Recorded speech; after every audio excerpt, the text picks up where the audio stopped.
Orang yang tak diberikan ilmu, dia jahil, dia duduk dalam kebodohan, dialah diberikan amanah untuk menguruskan masyarakat. Mereka sesat lalu menyesatkan orang.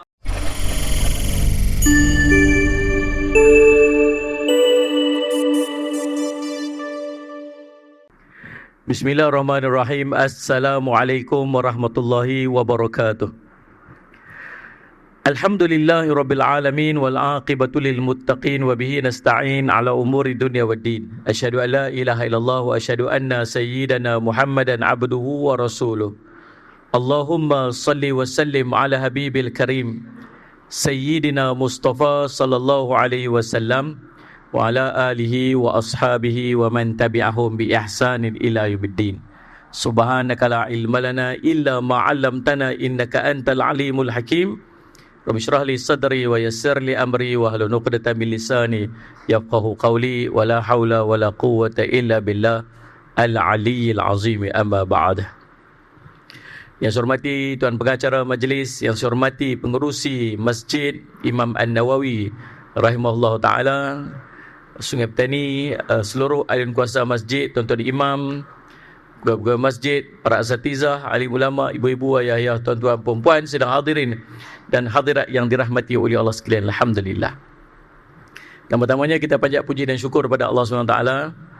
Saya dapat sampai juga on time. Sampai dari pukul 4.55. Walaupun mujahadah sepanjang jalan.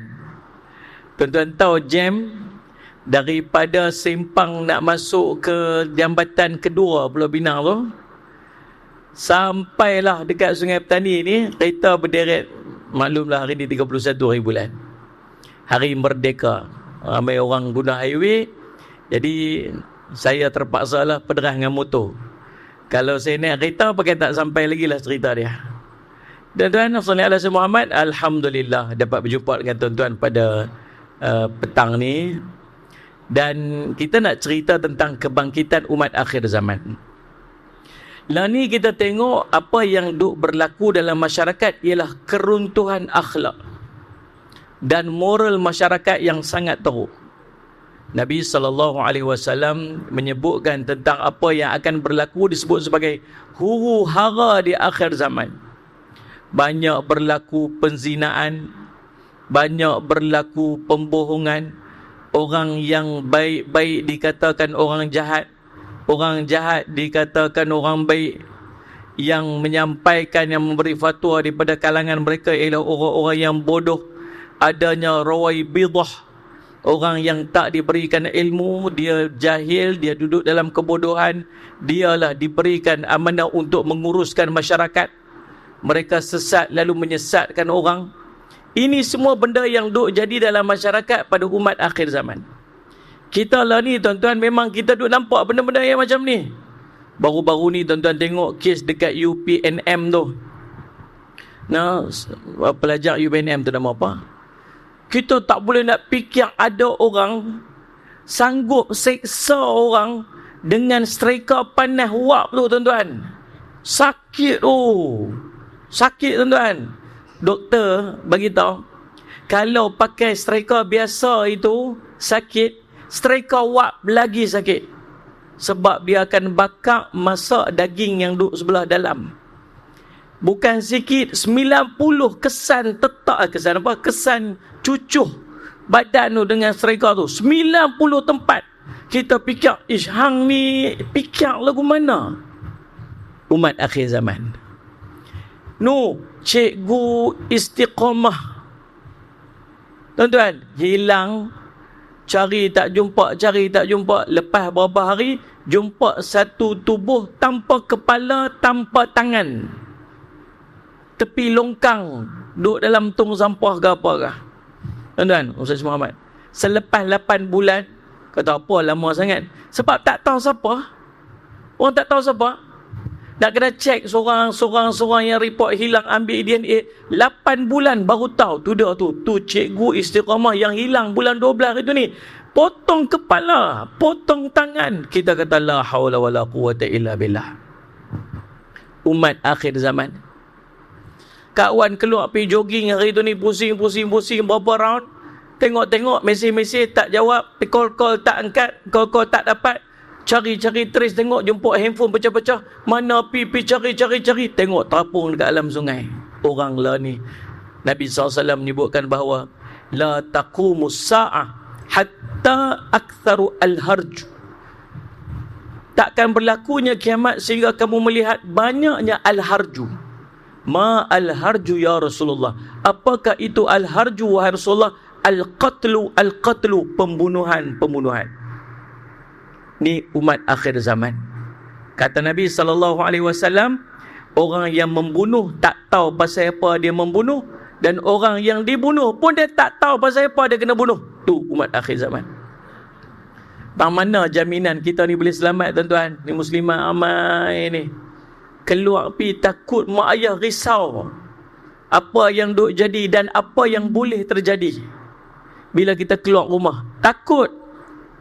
Sallallahu alaihi wasallam Muhammad.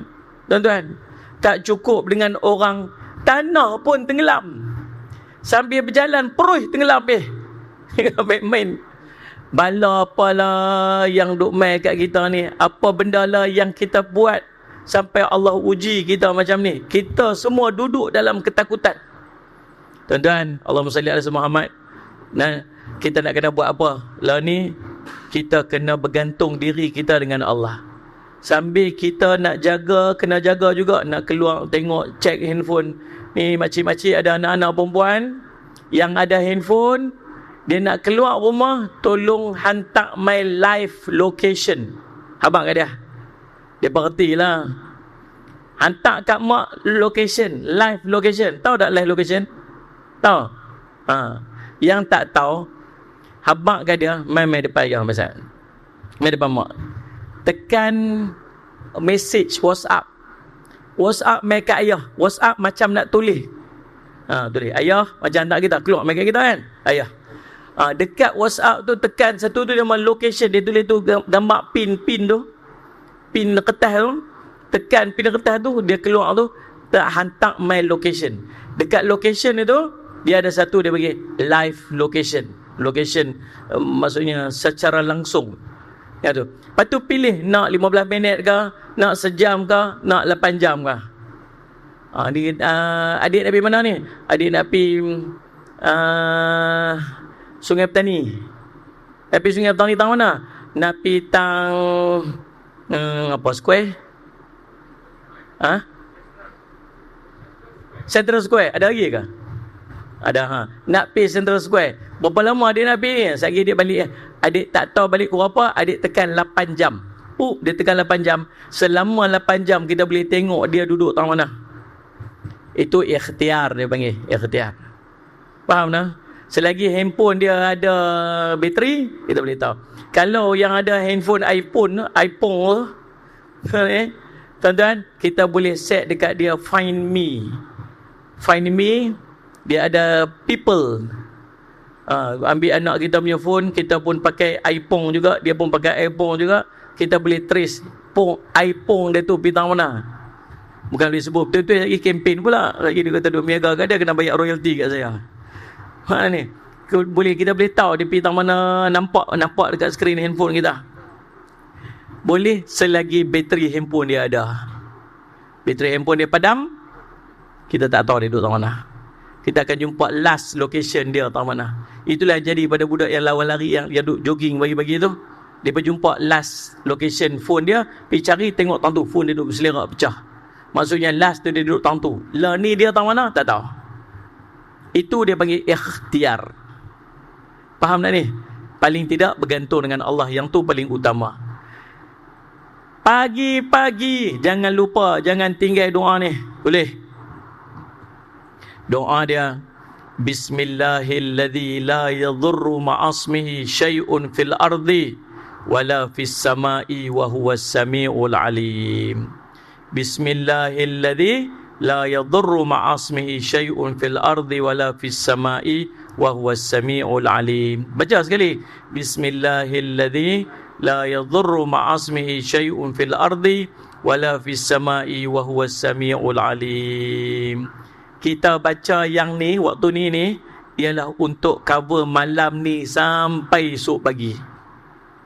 Nabi sebut, siapa baca waktu pagi tu 3 kali, dia tak akan ditimpa apa-apa musibah sampai petang, sampai malam lah. Dia baca lepas asar ni, dia kira masuk sebelah malam dah. Dia tak akan ditimpa apa-apa musibah sampai esok pagi. So tak saat baca dah kan? Yang mana baca sekali, baca pergi di 3 kali. Allah pelihara malam ni sampai esok, tak akan ditimpa apa-apa musibah. Kecuali, kata ulama, kalau Allah mentakdirkan dia hari itu akan ditimpa apa-apa musibah, Allah akan melupakan dia pada doa tersebut. Dia lupa nak baca. Faham tak ni? So kena peringat selalu lepas subuh, bismillahilladzi la yadurru ma'asmihi syai'un fil ardi wala fis sama' wasmi'ul alim. Doa nombor 1. Doa nombor 2, baca a'udzu bikalimatillahi tammati min syarri ma khalaq.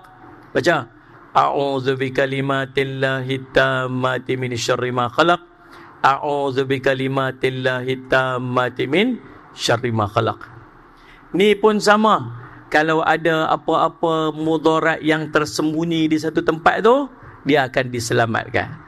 Hatta kalau dia terkena sengatan binatang berbisa pun, dia baca doa ni dengan keyakinan, dengan yakin dia sungguh-sungguh dengan apa dijanji Nabi SAW, biiznillah dia akan sembuh. 2 dah doa. Yang ketiga, yang ni nak kena buat setiap kali keluar rumah. Setiap kali nak keluar rumah, baca Allahumma salli ala Sayyidina Muhammad. Tadi keluar rumah tak baca kan? Bacalah ni. Bismillahi tawakkaltu ala Allah, la hawla wa la quwwata illa billah. Bismillahi tawakkaltu ala Allah, la hawla wa la quwwata illa billah. Bismillahi tawakkaltu ala Allah, la haula wala quwwata illa billah. Hadis riwayat Abu Daud dan Imam At-Tirmizi. Nabi SAW sebut, siapa yang baca doa ni akan dikatakan kepadanya, kamu diberi petunjuk, kamu akan diberikan kecukupan, kamu akan dijaga. Ini 3 jaminan dia. Dia dapat hidayah, petunjuk, dia akan diberikan kecukupan, dan dia akan dijaga. Allah akan jaga dia. Sehingga kan para syaitan yang duk ada ni, pesan dekat kawan-kawan dia, jangan duk kacau kawan ni, jauh diri daripada dia.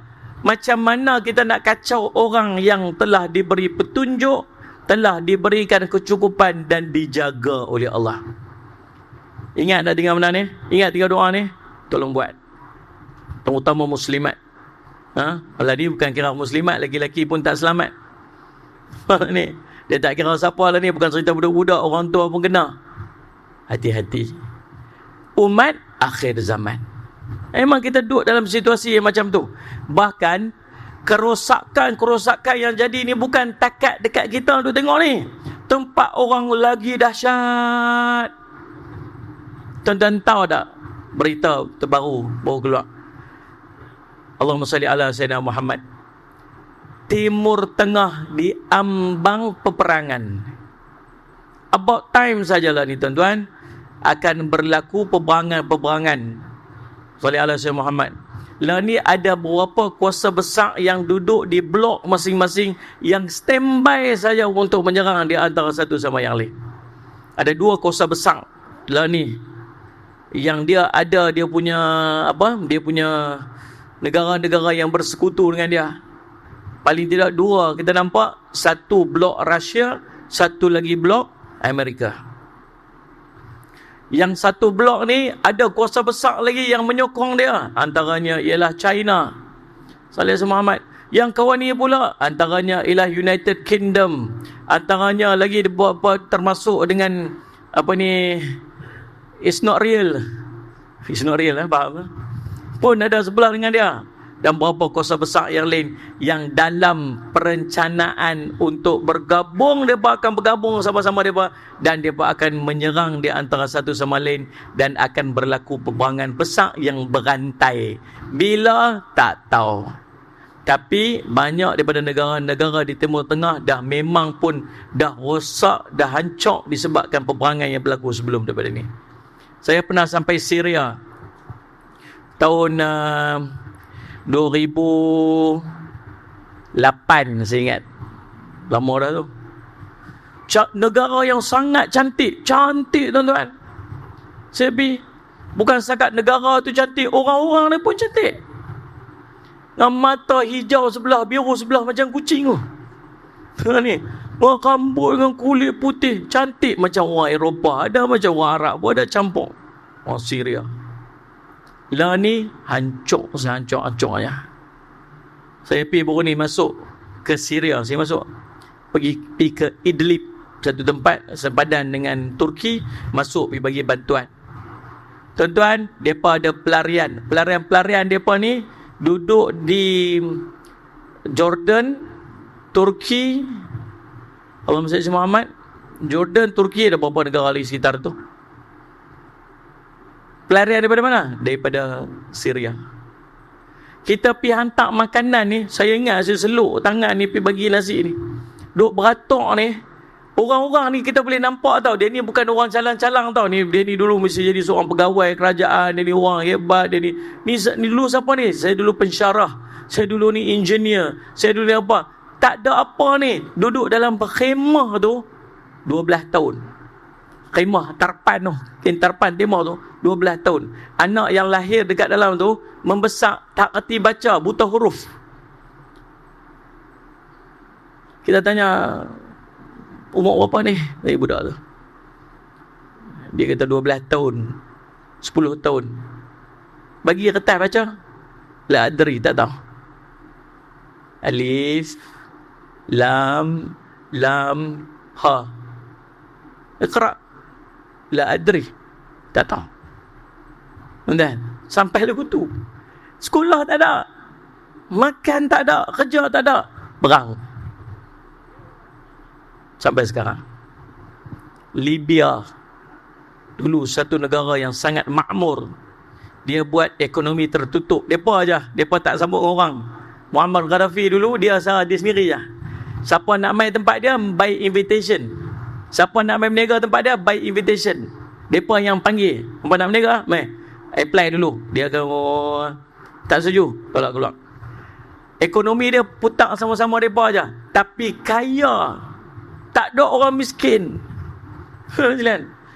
Orang yang tak kerja dapat pembiayaan bulanan, dapat duit. Nak menikah bagi duit, nak apa bagi duit, tak ada kerja bagi duit. Duit mewah tuan-tuan. Sallallahu alaihi wasallam. Lah ni apa pun tak ada. Iraq sama. Sallallahu alaihi wasallam. Tuan-tuan, kita duk nampak benda terjadi dalam masyarakat, dalam dunia tu. Sampai satu tahap akan berlaku satu peperangan besar. Lah ni di Palestin. Allahumma salli ala Muhammad. Kita tengok saudara-saudara kita di Gaza, depa tak give up tuan. Perang. Depa tak give up, depa lawan. Allahumma salli ala Muhammad. Depa fight. Kita tengok hampa ni. Kalau kita kata berhenti lah, cukup dah lah, sampai tak ada apa dah, hancur. Tak berhenti tuan. Lawan. Pasal depa meyakini akan ada kemenangan. Satu hari dia ada kemenangan.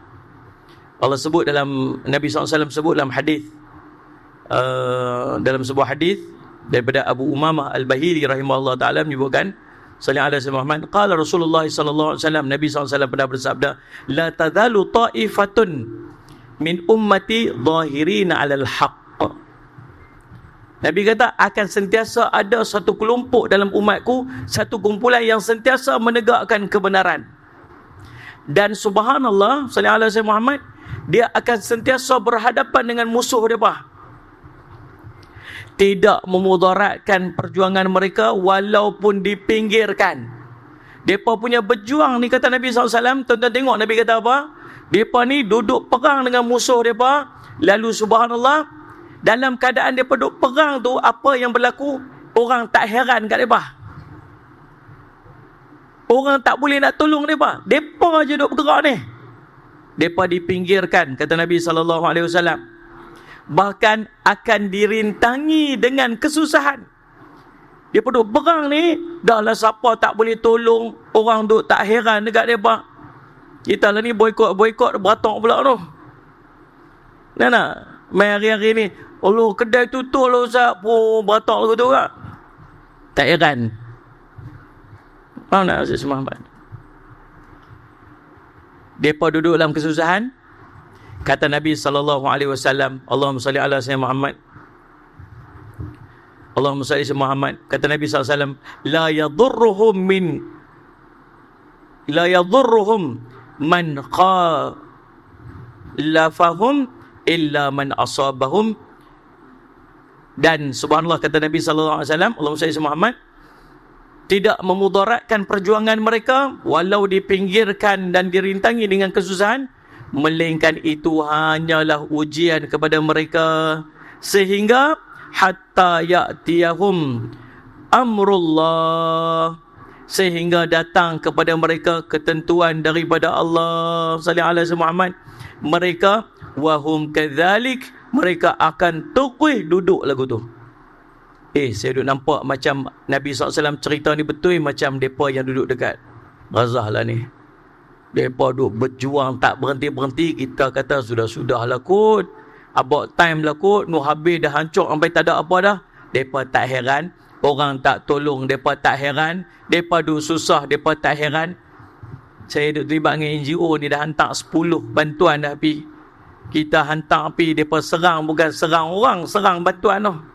Habis barang-barang tu dia bawa ayak pi, kita bawa ayak pi, ayak yang menitik daripada tanker ayak, tangki ayak tu pi tadah mulut dia. Tak ada ayak kan. Insya-Allah haula la quwwata illa billah. Buat pi lah lagu mana pun, depa tetap macam tu, kata Nabi sallallahu alaihi wasallam. Allahumma salli ala Muhammad. Wa hum kadzalik, depa tetap lagu tu. Qalu ya Rasulullah, kami pun tanya, wahai Rasulullah, wa aina hum? Depa tu duduk mana ni yang Nabi SAW duduk cerita tu? Depa tu duduk di mana? Yang kata pi tengah duduk berjuang tu, orang tak heran kat depa. Depa duduk dalam susah, depa tetap lagu tu sampai Allah bagi dekat depa ni. Allahumma salli ala Muhammad. Sampai Allah bagi kat depa ni kemenangan. Depa ni duduk dekat mana? Kata Nabi SAW, Allahumma salli ala Muhammad, di Baitul Maqdis wa aknafi Baitul Maqdis. Kata Nabi SAW, mereka berada di Baitul Maqdis dan kawasan sekitar dia. Betul dah. Hadis ni tuan-tuan diriwayatkan oleh Imam Ahmad. Tuan-tuan tak usah risau, mereka ni akan sentiasa ada. Tuan-tuan doa kat mereka ke, tuan-tuan tak doa ke, tuan-tuan tak tolong ke, tuan-tuan pergi duk batok makan kat kedai tu ke, mereka tak heran, mereka akan tetap ada kat sana. Kita tak tahu. Saya pernah beberapa kali sampai kat sana tuan-tuan, alhamdulillah. Saya pergi jumpa dengan mufti mereka. Waktu tu saya pergi dengan program TV Al-Hijrah, ayat riwayat nama tu. Macam Jejak Rasul TV3 tu lah. Allahumma salli ala Muhammad. Saya pergi sampai dekat jumpa dengan mufti dia, dia kata, saya kata hebatnya orang Palestin ni duk jaga Masjid Aqsa. Kami ni tak boleh nak buat lagu tu. Dia kata memang Allah pilih kami. Tahu pasal apa? Pasal Allah tahu kami mampu. Dan kami buat kerja jaga ni bagi pihak kamu. Dia tunjuk kita. Masjid Aqsa tu bukan masjid untuk qaryah orang kat situ. Masjid Aqsa itu masjid seluruh umat manusia di seluruh dunia ni. Kata Nabi, la tashaddu birhal ila thalathati masajid. Jangan hampa duk susah payah nak pergi melancong mana-mana kecuali pi 3 masjid ni. Masjidil Haram, Masjid Haram.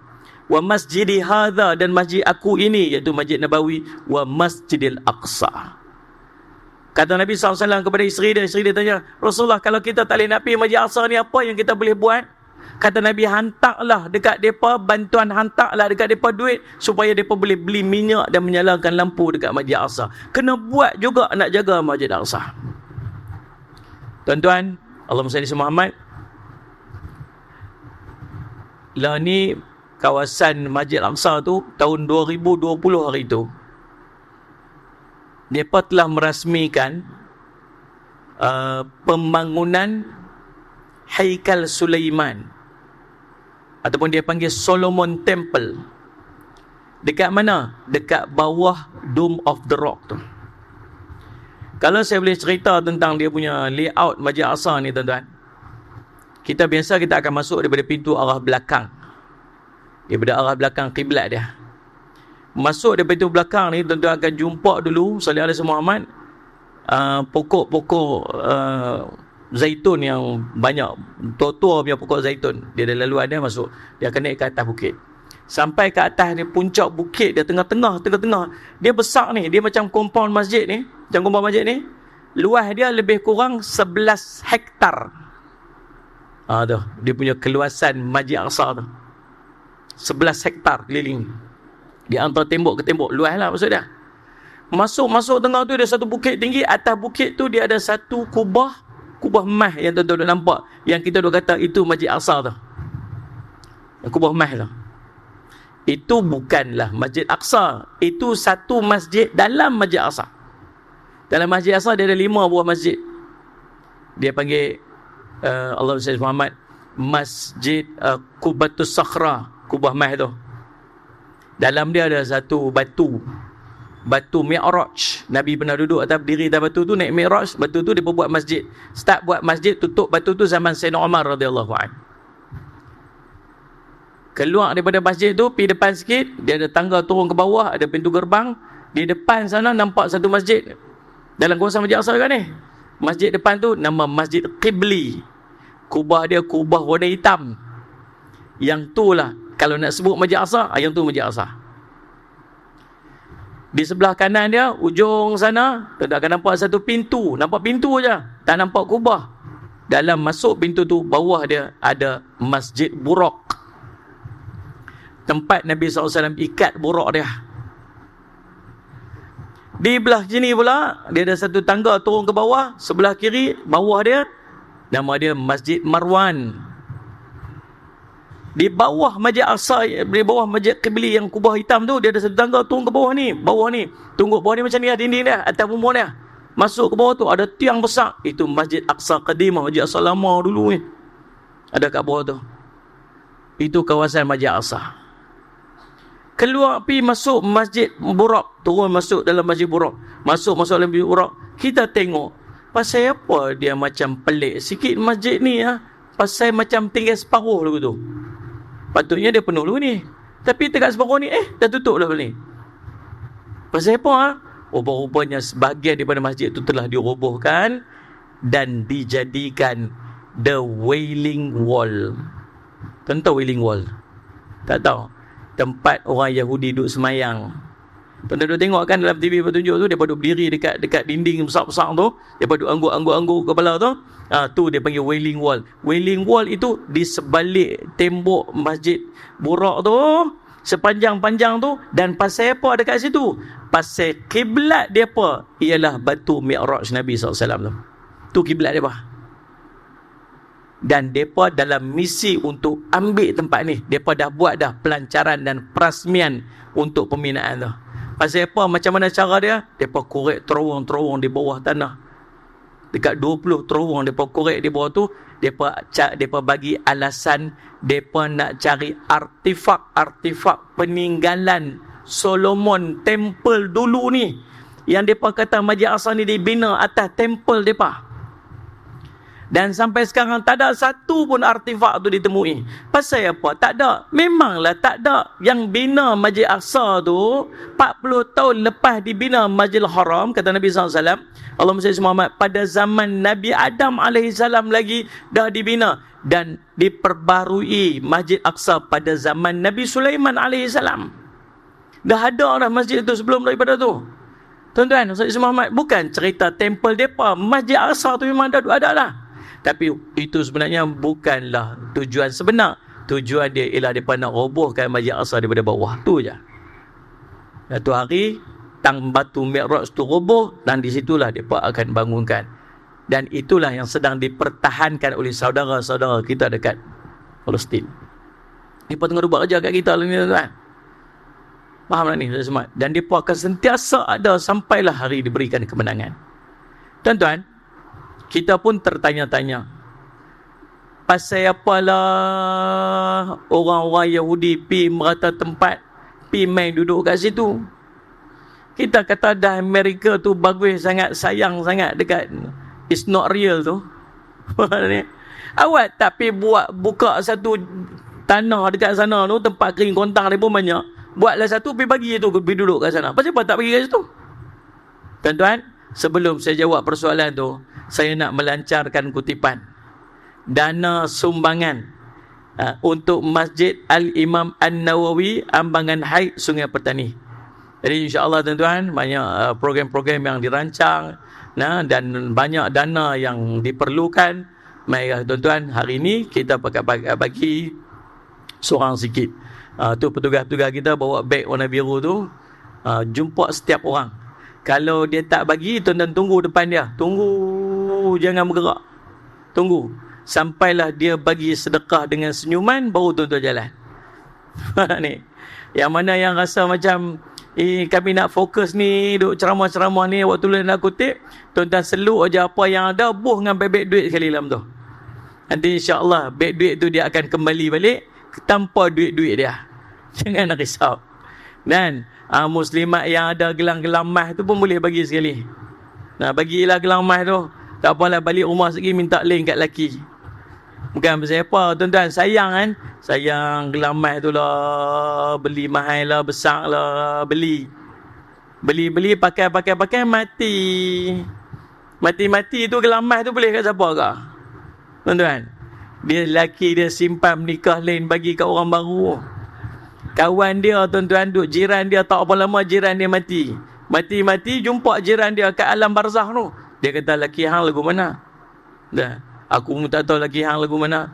Dia laki aku lagu mana? Hantar dah aku nak abang. Apa dia? Nikah dah. Lepas tu pakai gelang besar, aku tak tahu gelang siapa. Dia ada dalam kubur lagu tu. Geram. Sebelum gelang tu boleh ke orang lain, tuan-tuan infak siap-siap. Simpan bawa pinu ke akhirat. Baik tuan-tuan, Allahumma salli ala Muhammad. Tuan-tuan dan sekalian, Allahumma salli ala Sayyidina Muhammad. Nabi SAW menyebutkan tentang peristiwa akhir zaman. Akan berlaku satu peperangan yang melibatkan orang-orang Yahudi. Di mana? Di Palestin. Mereka berimpun semua duk tantu dah kat kita, tunggu mai waktu tu kita akan pergi ke mereka. Waktu tu tak ada orang-orang Yahudi yang akan selamat. Semua batu-batu, pokok-pokok akan bercakap. Nabi SAW sebut, Ta'al ya Abdullah, mai sini wahai Abdullah, wahai hamba Allah. Ni di belakang aku ni ada Yahudi, uqdulu, bunuh dia. Batu cakap, pokok pun cakap, illa syajaratan gharqat, kecuali pokok gharqat. Dia kata itu adalah pokok Yahudi, kata Nabi SAW. Tuan-tuan tahu, pokok tu mereka tanam penuh kat sana. Mereka tanam. Saya tengok sendiri, saya pergi depan Masjid Aqsa tu, tembok Masjid Aqsa tu, depan tu berderet pokok gharqat mereka tanam. Pasal apa mereka tanam? Mereka kata pokok tu akan tahan. Maksud mereka percaya kat kata Nabi SAW. Tapi tuan-tuan, tak apa-apa nak cerdiknya. Tahu apa? Mereka tanam, mereka sembunyi tang tu. Kita tahu nanti kita pergi cari tang tu lah. Betul tak? Apa awak tembok? Kita tahu dah pokok tu. Mereka pergi tanam tuan-tuan sekalian pokok tu. Lepas ni tak payah kalut-kalut cari tahu lah belakang pokok tu lah. Tu cara dia. Pasal mereka manipulate, tapi sebenarnya perancangan Allah tu lebih baik. Tuan-tuan, Allahumma salli ala Muhammad. Baik. Kebangkitan umat akhir zaman akan berlaku dengan kemunculan Imam Al-Mahdi. Tuan-tuan kena get ready je. Tuan-tuan, laki-laki kena bersiap sedia. Orang perempuan muslimat kena bersiap sedia. Kita ni dah di hujung-hujung waktu. Tak tahu bila Imam Mahdi akan muncul. Ada ke tak ada lagi? Wallahu a'lam. Ramai yang mengaku Imam Mahdi. Tuan-tuan, ramai yang mengaku Imam Mahdi. Lepas itu orang perempuan telefon, saya ni Imam Mahdi. Saya kata, kalau perempuan ni dia tak jadi imam, dia selalu jadi makmum. Oh, Imam Mahdi. Perempuan jadi, Ada seorang tu telefon saya. Ustaz tolong buat istiqarah. Ustaz buat istiqarah 3 hari Ustaz akan jumpa. Saya nak istiqarah apa ni? Istiqarah lah tentang saya. Saya nak istiqarah apa tentang Tuhan? Saya ni Imam Mahdi. Saya pun garuk kepala. Sudah Imam Mahdi pula dah. Abang ni duduk mana? Saya duduk Bagan Serai. Abang ni orang apa? Saya orang Banjar. Orang Banjar pun Imam Mahdi juga. Subhanallah. Tuan-tuan kena ingat satu benda. Imam Mahdi tak akan mengaku dia Imam Mahdi. Tu nombor 1. Yang keduanya, Imam Mahdi ialah daripada Ahlul Bait Nabi sallallahu alaihi wasallam. Dia keturunan Nabi. Nabi sallallahu alaihi wasallam sebut, dia daripada daripada keluargaku, kata Nabi sallallahu alaihi wasallam. Maksudnya dia keturunan Nabi sallallahu alaihi wasallam daripada Sayyidina Fatimah radhiyallahu anha, daripada yang berkahwin dengan Sayyidina Ali, turun melalui Sayyidina Hasan radhiyallahu anhu. Tu keturunan dia, masuk keturunan Nabi sallallahu alaihi wasallam. Kedua. Yang ketiga, nama dia memang Muhammad bin Abdullah. Yang Nabi kata namanya seperti namaku, nama ayahnya seperti nama ayahku. Jadi nama dia Muhammad bin Abdullah. Tu je nama dia. Faham dah ni Rasul Muhammad. Dan dia orang Madinah. Dia orang asal Madinah. Cumanya kata Nabi sallallahu alaihi wasallam, dia berakhlak seperti berakhlak Nabi, walaupun wajahnya tak seperti wajah Nabi. Yalah dah campur dah tak jadi macam Nabi sallallahu alaihi wasallam lah. Tapi Allahumma salli Muhammad, akhlaknya macam akhlak Nabi, dan Allah mengubahnya hanya dalam satu malam. Yang ni yang ujian. Cuma tak payah duk kalut cari Imam Mahdi lah ni. Nabi tak suruh kita pergi cari Imam Mahdi nah. Tapi kalau nanti Imam Mahdi muncul, pergi kat dia. Nabi kata, ataituhum walau habwanu ala salj. Datangilah dia walau kamu terpaksa merangkak atas salji, Nabi kata. Allahumma salli ala Muhammad. Maksudnya, kata Imam Ibnu Kathir, hampa susah lagu mana pun, pergi kat dia. Lah ni, apa kita kena buat? Dengar ni elok. Allahumma salli ala Muhammad.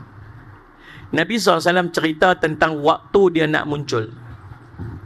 Antara tanda-tanda dia nak muncul ialah akan berlaku kematian seorang raja. Raja ni namanya nama singa, nama binatang. Bila dia mati, keturunan dia berebut takhta.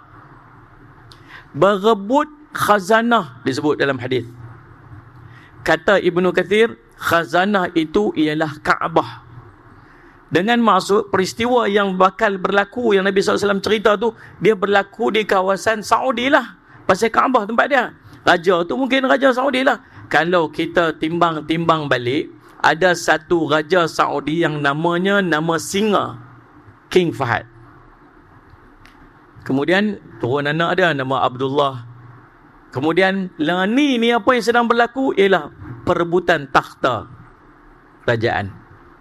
Apakah yang ni signifikan dengan Nabi SAW cerita? Wallahu a'lam, kita tak tahu. Nah, jangan kata ya, kita tak tahu. Sungguh kita tak tahu. Boleh jadi ya, boleh jadi tidak. Okey. Yang kedua, Nabi SAW kata, Nabi sebut perkataan salji.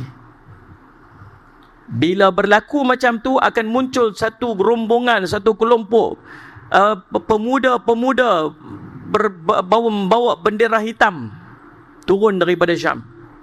Kata Nabi SAW, datangilah mereka walau kamu terpaksa merangkak atas salji. Kata Imam Ibnu Kathir, maksud salji itu bukan merangkak atas salji, tetapi walau susah macam mana pun, pi bai'ah dia. Pi bai'ah dengan dia. Kerana bersama mereka ada Al-Mahdi, kata Nabi SAW. Persoalan dia pasal apa? Salji. Nabi duk cerita kat para sahabat duk padang pasir. Kalau cerita susah padang pasir tu lagi betul lagi daripada walau kamu terpaksa merangkak atas padang pasir. Betul ya? Boleh tak? Walau habwanu ala sahara, contoh. Orang terpaksa merangkak atas padang pasir. Betul ya? Tapi pasal apa Nabi sebut salji? Rupa-rupanya lah ni kita tengok salji dah turun dekat tanah Arab. Lah ni bukan baru ni. Berapa tahun dah ni? Berapa tahun dah? Saya ingat waktu saya keluar syuting tu tahun 2015, waktu tu dah salji dah start turun dah. Tu di antara tahun-tahun terawal salji turun. Orang Arab pun jadi pelik dengan salji turun tempat dia. Tuan-tuan. Jadi apakah itu tanda dia? Wallahu a'lam. Tapi memang kita duduk waktu dia. Faham tak ni? Okey. Peristiwa pembaiatan dia akan berlaku pada musim haji. Ini pun kita tak tahu dah berlaku ke tak berlaku lagi. Wallahu a'lam, tak tahu. Tapi kalau dah berlaku, mestilah kita tahu, Ustaz. Belum tentu. Pasal orang pergi haji ada 2 juta orang. Paling kurang 1.8 juta. Tahun baru ni ada 1 juta, dekat 2 juta orang tahun ni. Tahun baru ni, yang baru ni, musim haji baru ni. Kalau 40 orang duk berimpun dekat multazam bai'ah Imam Mahdi, agak-agak orang tahu dah. Ni juta orang duk ada ni. Penuh kawasan tawaf ni dengan manusia ni ramai. Sebab pembai'atan itu akan berlaku di depan multazam. Di antara Hajar dengan pintu Kaabah, kata Nabi SAW. Itu multazam, betul lah. Di situlah akan berlaku bai'ah. Kalau berlaku dah bai'ah tu, 40 orang duduk kat situ, sedang pembai'ah tu, agak-agak orang lain perasan tak ni? Faham ke tak faham ni? Orang tak heran. Dan bukan nak kena isytihar pun, bukan nak angkat ni, kami sedang bai'ah Imam Mahdi, tak ada. Boleh jadi tak benda tu dah berlaku? Boleh jadi. Boleh jadi tak berlaku lagi? Pun boleh jadi. Kita tak tahu ni. Kita tak tahu. Tapi bila sampai kat kita pengetahuan dia nanti, get ready. Semua ni, jom. Boleh tak? Boleh tak? Siapa nak hantar anak sekolah, Ustaz? Sembang-sembang juga, Ustaz. Ni anak sekolah ni, main. Tiap ni. Ustaz, pipi juga. Kita sama nak bayak, Ustaz nak bayak. Dia sound kita balik. Ujian umat akhir zaman. Kita terikat dengan dunia. Pasal apa para sahabat dulu boleh pindah hijrah ikut Nabi? Pasal dia pun tak ada terikat apa. Hutang tak ada. Loan bank tak ada. Handphone tak ada. Kenderaan tak ada. Apa pun tak ada. Nabi kata hijrah. Tak ada apa. Kita nak pi lah ni. Senarai dulu Ustaz. Malam tu tak lina malam tu. Satu. Tak lepas habis Ustaz. Tak lepas habis. Faham tak faham ni? Okey, katalah. Ulama ada isytihar. Tuan-tuan jangan risau nah. Bila Imam Mahdi muncul, ulama Mu'tabar semua akan isytihar. Mereka akan ikut dulu. Kita ni ikut ulama . Jangan lawan ulama pula. Lawan ulama kita jumpa lah.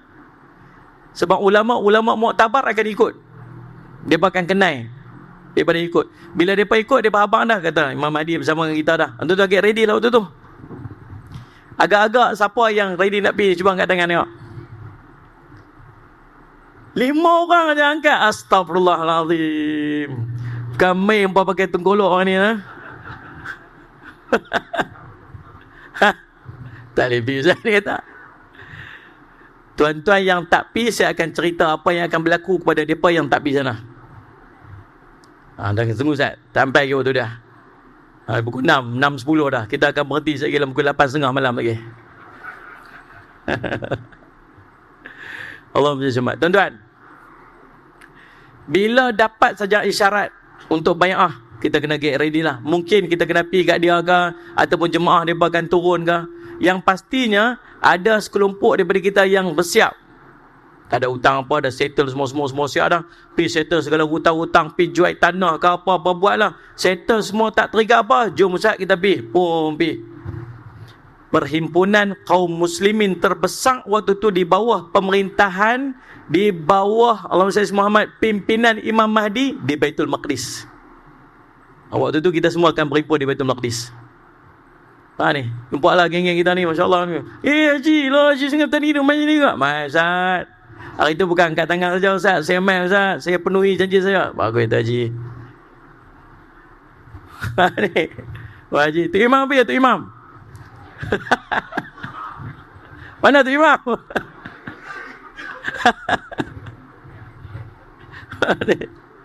Jumpa kat sana, masya-Allah. Tuan-tuan, Allahu Akbar, Allahu Akbar. Azan Masjid Aqsa. Azan hari tu Masjid Aqsa. Jom. Pergi semayang Masjid Aqsa. Siapa imam kita waktu tu? Imam Mahdi kat depan. Meremang lu rumah cakap tuan ni. Hari tu imam kita ni Imam Mahdi di Masjid Aqsa. Berhimpun kat sana. Tuan-tuan. Best lah tuan. Orang Islam semua waktu tu. Kita dah menguasai Masjid Al-Aqsa waktu tu. Baitul Maqdis waktu tu. Pusat pemerintahan Imam Mahdi Baitul Maqdis. Tu kawan kita tengah duk percerah jalan ni. Depa lah buat ni. Tunggu kita pi. Tuan-tuan, subhanallah, waktu kita duduk dekat sana nanti, kita akan diuji dengan beberapa ujian. Ni geng-geng yang mujahadah tinggal ni. Yang tinggal tak ada apa ni, yang tinggal keluarga, tinggal kampung halaman, tinggal apa semua ni. Yang tak ada apa ni, Ustaz Muhammad ni tinggal tu zone test tu motor hijau apa sempoy tu. Dia semua tinggal ni. Tinggal. Faham tak? Allah Ustaz Muhammad tinggal semua ni. Pergi duduk kat sana. Tuan-tuan, nombor satu, kita akan dipersiapkan untuk perang. Ni tak pernah jumpa perang ni. Tak tahu ni perang ke mana ni. Kita pergi jumpa, tuan, saya tak pernah perang tuan. Tak apa, jom kita praktis, kita belajar perang. Pergi perang. Perang yang pertama, kita akan bergabung dengan tentera Rom. Yang ni lah tuan-tuan sekalian yang saya duk nampak signifikan dengan apa yang duk jadilah ni. Saya tak tahu betul ataupun salah, saya tak tahu. Kalau dia, iyalah. Kalau tak, bukanlah. Sebab lah ni akan berlaku sekarang ni sudah nampak jelas. Satu daripada dua kelompok besar yang sedang duk diambang nak perang ni. Satu kelompok ni dia cenderung untuk mempertahankan ataupun cenderung kepada menyokong golongan yang lawan Israel. Satu kelompok lagi bersama dengan Israel. Betul tak betul ni? Yang satu tu akan geng dengan kita nanti. Bila siap Imam Mahdi dengan tentera dia ada ni, kita ada ni semua ni, tu imam dah, tu Bilal dah, geng-geng ni semua ada ni. Semua ada ni. Semua siap ni. Tuan-tuan, waktu tu kita akan bergabung dengan satu kelompok tu. Kelompok daripada Rom. Ulama kata Rom ni ialah orang yang mai daripada Eropah belah sana. Kita akan bergabung dengan mereka. Dan kita akan lawan musuh mereka tu. Yang satu kelompok lagi tu. Dan Allah berikan kemenangan. Tu first time kita masuk perang, tuan-tuan. Kita masuk perang. Agak-agak ready dah masuk perang. Saya nak jadi tentera Al-Mahdi. Nak pergi perang ni. Siap dah pergi perang ni. Perang Pak gaut. Tinggal gaut lah, jimaneh lah, ngapalah. Pergi dulu. Tengok lagi apa tugasan yang akan dia bagi dekat kita. Tuan-tuan, bila berlaku je perang, kita menang waktu tu. Peperangan siri pertama kita menang. Bila menang, tuan-tuan, kita pun takbir Allahu Akbar, takbir Allahu Akbar. Orang-orang Rom mereka angkat salib. Dia berkata salib ni lah yang memberikan kemenangan kepada kita. Ada orang Islam pergi tegur dia, kata bukan, yang bagi menang kat kita ni Allah. Lalu bergaduh daripada orang tu, orang tu pergi bunuh orang Islam ni. Bila bunuh orang Islam ni, kelompok kita tadi ni pecah pada dua balik. Yang tadi kita sekali dengan mereka pergi lawan musuh sana, kali ni kita lawan mereka pula. Dan peperangan sangat dahsyat ini Nabi gambarkan, peperangan terbesar dalam sejarah dunia. Sebab kita akan berhadapan dengan tentera Rom itu, jumlahnya dia ada 12 batalion. Besar ada 12 batalion? Sikit lah, 12 je. Tapi pada satu batalion itu ada 80,000 tentera. So satu bendera 80,000 tentera. Kali 12 tak 1 juta. 1 juta tentera perang satu waktu tu.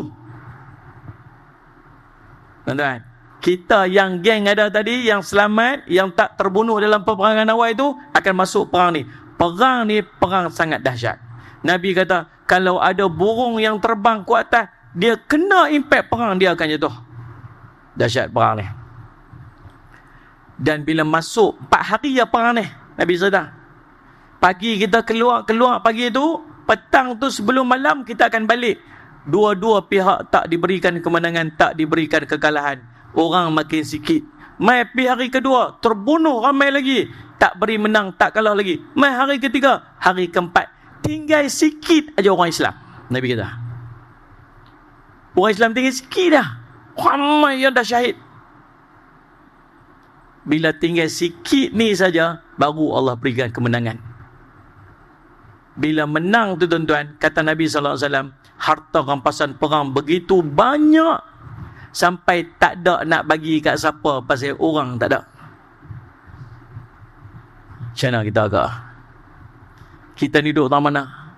Punya menakutkan perang tu, kata Nabi SAW, kita orang yang pi perang, geng-geng kita tadi ni, yang mujahadah tinggal ni, tinggal semua, tinggal kereta, tinggal apa-apa semua tinggal. Ni mujahadah ni, tinggal pi sana ni. Yang ni pun pecah pada 3. Nombor 1, Sallallahu Alaihi Wasallam Muhammad, syahid. Macam mana Tu Haji? Tu Haji syahid dah Ustaz. Allahu Akbar. Syahid dah dia. Seorang. 1 kelompok lagi menang. Allah Akbar, kita menang. Tinggal sikit kita ni. Allah menang, Masya Allah, seronoknya, Masya Allah. Kelompok ketiga, lari pada perang, murtad pun dah. Tuan cerita dahsyatnya waktu tu tuan-tuan. Allahumma salli ala Muhammad. Dah lah lari pada perang, kata Nabi SAW, Allah tak mengampunkan dosa mereka. Ada di kalangan mereka yang murtad, keluar dari Islam. Macam mana ujian berlaku tak tahulah. Mungkin kena tangkap ke, mungkin kena paksa ke, mungkin nak kena bunuh hang kalah, hantar masuk, hantar keluar, tak tahulah Allah yang jadi. Tapi ada di kalangan orang yang murtad. La haula wala quwwata illa billah. Tuan-tuan, lalu mereka pun duduk berhimpun satu tempat dekat masjid. Waktu tu dah letih dah ni, menang dah semua, dia tak larat dah. Allah ya Rabbi, tak larat, letih dah. Tahu-tahu mai berita mai, Dajjal dah keluar. Dajjal dah keluar. Tahu Dajjal pergi mana? Geng yang tak mai tadi ni. Geng yang tak ada sini, depa duduk amangan haid depa menghadap Pak Syekh tu. Dajjal. Apa ni? Selamat dah ni. Keadaan dia pun lebih dahsyat. Dan kita duduk dengar Dajjal ni bukan main-main tuan-tuan. Dia main satu tempat, dia suruh kita sembah dia. Ikut dah. Kita kenal dah ni Dajjal ni. Ikut aku. Aku Tuhan kamu. Tak mau ikut aku. Tak apa. Dia keluar tempat tu, esoknya tempat tu habis. Jadi padang jarak, padang terkukuk. Kata Nabi SAW, hartanya habis musnah. Maksudnya, siapa dia pergi satu kampung tu tak mau beriman, esok tu tak ada orang yang akan hidup. Mati habis. Kalau dia tak beriman, kalau dia tak ikut, dia mati. Kalau dia ikut, dia selamat. Antara ujian yang mai sebelum daripada Dajjal nak keluar tu apa? Ialah Allahumma salli ala Muhammad, kelaparan, lapar. Terlapar lu. Makan tak ada, air tak ada, hujan tak turun. Tak ada makanan ni. Tak ada makanan. Lapar. Dia mai bawa semua makanan. Rumah kita elektrik tak ada, minyak tak ada, apa pun tak ada. Susah sangat. Dia esok dia mai, hampa nak apa? Mana apa? Ikut aku Tuhan. Tak, Dajjal tak mau ikut aku. Hampa tengok rumah sebelah, tengok kampung sebelah. Hampa tunjuk aja, jangan tengok pula mengganda apa kampung sebelah tu. Tengok kampung sebelah dah hancur, musnah, mati habis. Nampak? Hampa nak edit macam tu? Nak lah. Hampa nak apa? Berlapang. Hampa nak makan. Dia bawa segunung roti, bawa makanan sangat banyak. Bagi depan makan, ambil makan. Yang tadi tunduk, angkat kepala sikit. Hampa nak apa? Panas, nak hujan. Hujan turun. Rumput-rumput tumbuh, pokok-pokok subur, lembu-lembu, kambing-kambing semua gemuk-gemuk balik.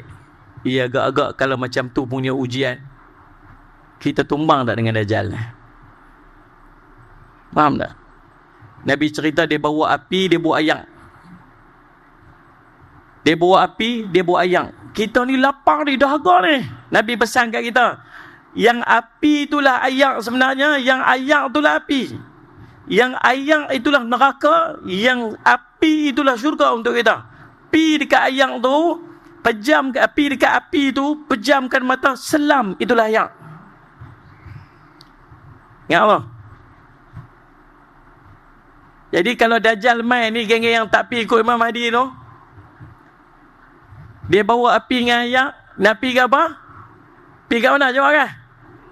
Api. Sembang. Tak kena lagi api lah. Api lah. Pi depan dengan api pura-pura tu menyala dengan hangat nak pi. Dua teringat. Ustaz kata pi kat api, tapi aku dah berasa hangat ni. Antara yang hangat dengan Ustaz kata, agak-agak yang mana? Faham dah ni? Waktu ujian besar tuan, ujian iman yang sangat besar bila Dajjal muncul. Kawan-kawan kat sana tu dengar-dengar, loh, kampung kita ada Dajjal ramai. Depa balik tuan. Balik. Geng-geng yang pi ni, yang mana yang hidup lagi ni, patah balik ni. Tak tahulah balik ngapa, tak tahulah. Balik pederah meh. Sampai tengok habis tempat dia musnah, habis tak ada apa. Tak ada apa. Amangan haid waktu tu habis, tak ada apa dah. Kosong lah. Dia pun balik ke sana balik lah. Balik ke sana balik. Bila balik ke sana balik tuan-tuan, jumpa balik kawan-kawan semua. Macam mana tempat hang? Tak ada apa dah, habis lah. Hang keluarga hang? Tak ada. Tinggal aku seorang dah. Tak ada siapa dah. Tak apalah, jom pergi. Masuk semayang dengan Imam Mahdi. Gaya nak semayang dekat masjid, dekat Syam waktu tu, dekat Syria, di Masjid Umawi, masjid putih, tiang putih tu tinggi, lani tu ada, saya dah sampai di masjid tu. Gaya nak sembahyang dengar kecoh kat luar, Allahu Akbar, Allahu Akbar, Allahu Akbar. Ya, pasal apa ni? Buka keluar, buka pintu, tengok Nabi Isa turun dah. Nabi Isa turun dah. Tuan-tuan, kita Allah tak takdirkan melihat para Nabi, tak ada. Ya, tak ada siapa pernah berjumpa Nabi SAW secara berdepan hidup lah maksudnya. Kalau ada mimpi jumpa Nabi, ataupun ada ulama khilaf tentang yaqazah, maksud nampak Nabi secara jaga, tak mustahil, sebab ulama kata ada, tak mustahil berlaku. Tapi hidup zaman Nabi macam para sahabat tengok Nabi, tak ada. Kita tak dapat nikmat ni. Tapi tak mustahil orang yang pi bai'ah dengan Imam Mahdi, dia melihat Nabi. Siapa?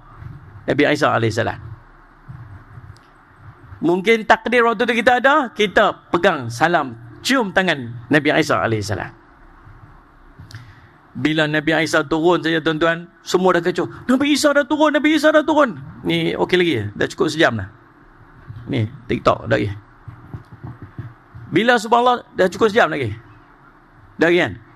Dah lagi, ha? Yang kena berhenti dah kah? Dia TikTok ni lepas sejam dia kena puzzle tu, tolak orang yang balik. Tidak, dia berhenti, dia putus. Lalu subhanallah tuan-tuan, Sayyidina Muhammad turun, nampak Nabi Isa turun dah, masya-Allah, semua keluar api lah. Bila jumpa Nabi Isa tuan-tuan, Nabi Isa masuk, kita kenal lah pasal Nabi cerita dia turun, malaikat bawa turun dia turun dari langit, nampak ni rambut dia panjang, basah ayak menitik-nitik macam orang baru lepas mandi. Kita nampak confirm Nabi Isa ni, masya-Allah, Nabi Isa, masya-Allah, Nabi Isa dah keluar, kita pun pergi sambut Nabi Isa, bawa masuk ke masjid. Nabi mai, Imam Mahdi ke depan. Agak-agak nak bagi siapa jadi imam antara Nabi Isa dengan Imam Mahdi. Agak-agak siapa paling layak jadi imam dia antara imam dengan Nabi. Kita kata Nabi Isa lah kan. Sungguh waktu tu, sila cakap Arab lah waktu tu, geng-geng ni. Waktu tu geng ni cakap Arab dah. Ni cakap Arab dah ni. Tak ada, waktu tu tak ada keluar bahasa Kedah pun tak keluar dah. Sila Nabi Isa kata apa? Itu imam kamu sekarang, tuju Imam Mahdi. Kata ulama, waktu tu menunjukkan bahawa bila Nabi Isa muncul, Nabi Isa akan duduk di bawah syariat Nabi Muhammad sallallahu alaihi wasallam. Dia tak bawa syariat dia. Bawa syariat Nabi Isa alaihi salam. Bawa duduk di bawah syariat Nabi Muhammad sallallahu alaihi wasallam. Lalu tuan-tuan, kita pun semayang bersama dengan Nabi Isa alaihi salam waktu tu. Tuan-tuan ingat lah, ni kisah-kisah ni, semua cerita ni tanda kiamat besar dah ni. Tapi bila muncul je Imam Mahdi, nak sampai ke peristiwa ni dekat-dekat dah. So kalau kata takdir tahun ni dah berlaku, dah bai'ah Imam Mahdi ni, maksudnya tak berapa lama lepas ni tuan-tuan akan tengok Dajjal muncul, lepas tu Ya'juj Ma'juj, lepas tu semua dia akan main berturut-turut. Dekat-dekat dah. Faham tak ni? Kalau dia takdir berlakulah. Balik Rasul Muhammad. Jadi tuan-tuan, Allah Muhammad, lepas apa semayang semua, tahu-tahu kecoh pula kat luar. Apa kecoh ni? Ada satu tentera yang begitu ramai, mai sampai ke belakang pintu, nak masuk ke dalam masjid. Tapi dia tak masuk, dia duduk kat luar. Siapa ni? Kita pun berbuka-buka, pergi berebut pergi dekat pintu. Nabi Isa duduk ada ni, Imam Mahdi pun duduk ada ni. Buka pintu, tahu siapa depan pintu tu? Siapa? Dajjal mai. Dia dengar ada satu kelompok yang sedang duduk dekat dengan Syam ni yang tak berjumpa lagi. Pi kat depa. Dajjal mai bukan mai seorang tuan-tuan. Dajjal mai 70,000 tentera dia akan ikut daripada Yahudi Asfahan, akan duduk dengan depa 70,000. Bayang 70,000 orang mai. Sampai depan pintu, buka Dajjal duduk depan. Dajjal bila dia mai, dia dengan dia cara dia. Tahu keluar siapa? Keluar Nabi Isa. Bila keluar nampak Nabi Isa, Dajjal terus sentot. Dajjal terus terkejut. Dia tak tahu kata Nabi Isa duduk ada. Dan dia tahu kalau dia nampak Nabi Isa, dia akan mati. Dia tahu dah. Bila dia nampak Nabi Isa tuan-tuan, dia terus kata Nabi, dia mencair. Tubuh dia cayak macam garam kena air. Jadi melepuh, jadi meleleh tu. Dan dia tak tunggu, dia lari. Dia naik kenderaannya, dia lari balik ke Palestin. Peristiwa ni berlaku kat mana ni? Dekat Syam tadi kita sebut ni, dekat Syria, dekat Damsyik, Damascus lah ni. Faham tak ni? Syria dengan Palestin sebelah-sebelah. Mana? Dia bukan ada sempadan laut, dia darat. Jadi dia balik ke Palestin. Kita ni dengan Imam Mahdi, dengan Nabi Isa, ikut dia. Ligan, kejar kat belakang. Sampai tang mana tuan-tuan? Sampai Lut, nama tempat dia. Lut ni tuan-tuan, secara geografinya, dia duduk di sebelah tempat nama Tel Aviv.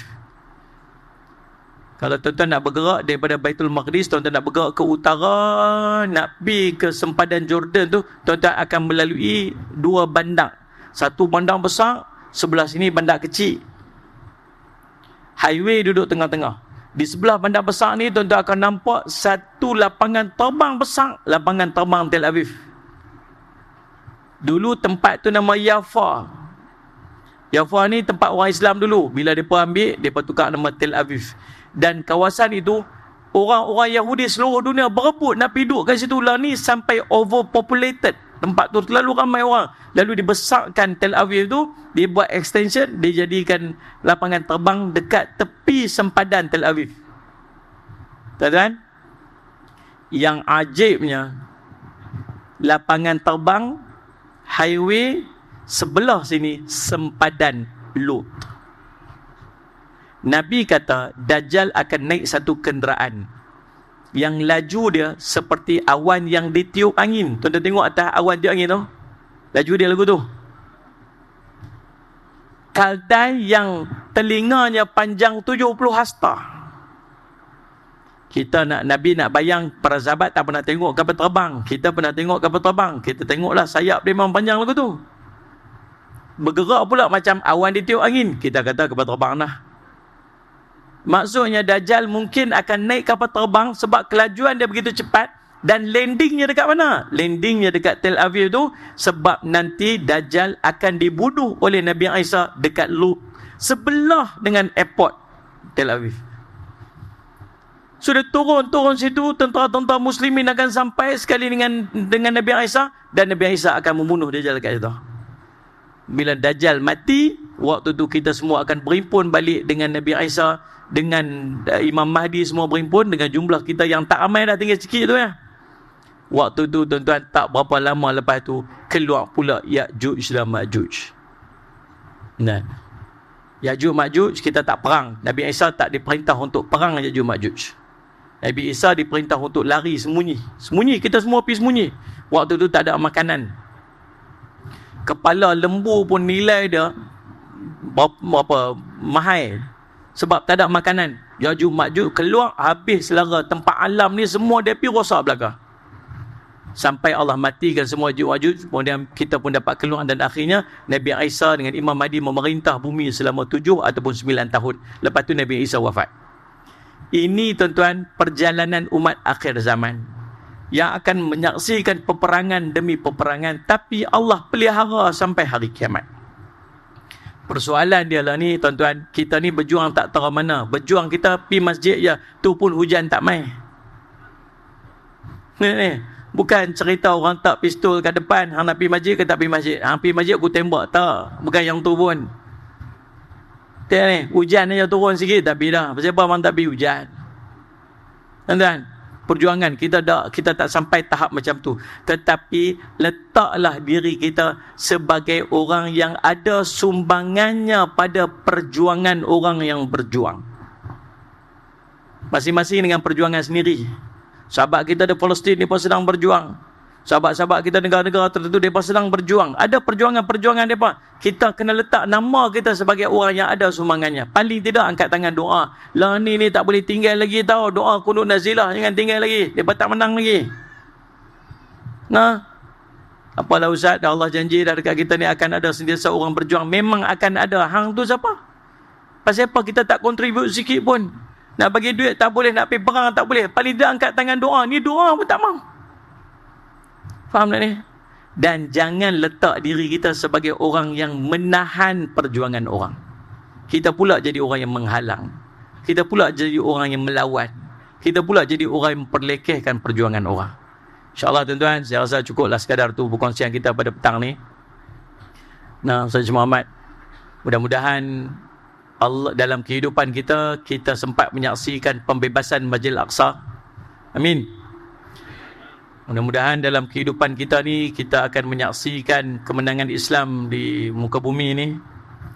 Mudah-mudahan kalau ditakdirkan oleh Allah munculnya Imam Mahdi, kita ni terpilih daripada kalangan hamba Allah yang diberi izin untuk kenal dan untuk berbai'ah dengan Imam Mahdi.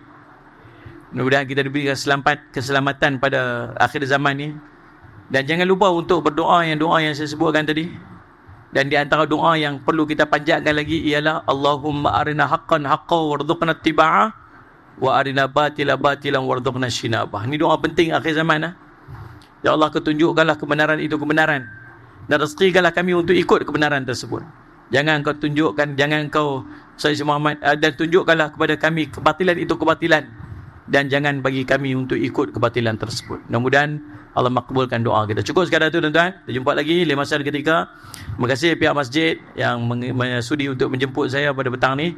Saya mohon maaf atas sebarang terkasar-kasar silap bicara. Aqulu qawli hadza wa astaghfirullah li wa lakum. Wassalamualaikum warahmatullahi wabarakatuh.